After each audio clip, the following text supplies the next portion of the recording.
Reklasifikasi aset adalah proses pemindahan akun suatu aset dari satu kategori ke kategori lainnya dalam laporan keuangan.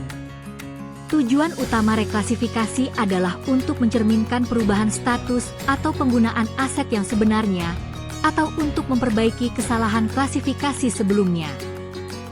Berikut adalah beberapa contoh reklasifikasi aset. Reklasifikasi aset tetap ke aset lainnya.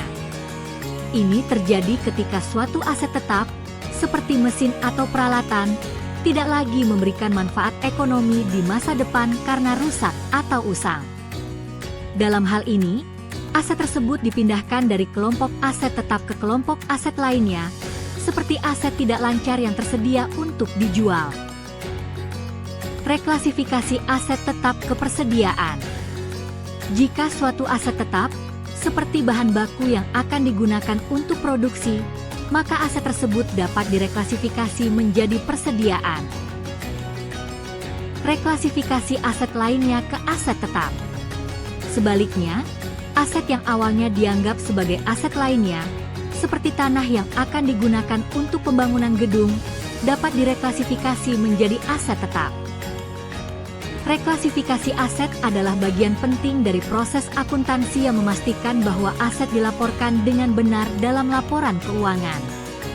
Dengan melakukan reklasifikasi yang tepat, Sekretariat Daerah dapat menyajikan informasi keuangan yang akurat dan relevan. Tahapan reklasifikasi aset. 1. Identifikasi dan analisis aset. Tentukan aset yang akan direklasifikasi dan lakukan analisis untuk menentukan alasan reklasifikasi. Kedua, penyusunan usulan. Hal ini dimulai dengan membuat surat usulan reklasifikasi ke Bupati. Tahap selanjutnya formulir usulan. Isi formulir usulan reklasifikasi sesuai dengan jenis reklasifikasi, usulan reklasifikasi rusak berat, usulan reklasifikasi barang tidak dapat ditelusuri, usulan reklasifikasi usul jual dan usulan reklasifikasi sebab lain, dengan lengkap. Selanjutnya, lampirkan dokumen pendukung.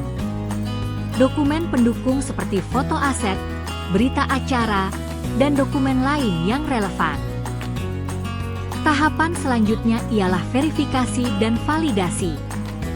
Verifikasi internal, usulan diperiksa oleh pihak internal yaitu subbagian keuangan dan aset, untuk memastikan kebenaran data dan kelengkapan dokumen.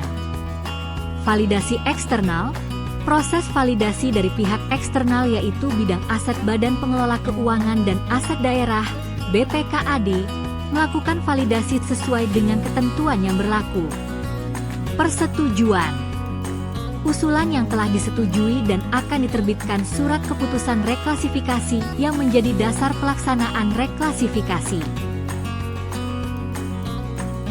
Tahapan akhir yaitu pelaksanaan reklasifikasi. Dimulai dengan mengupdate sistem. Lakukan perubahan data aset dalam sistem EBMD sesuai dengan hasil reklasifikasi. Lalu, laporan aset.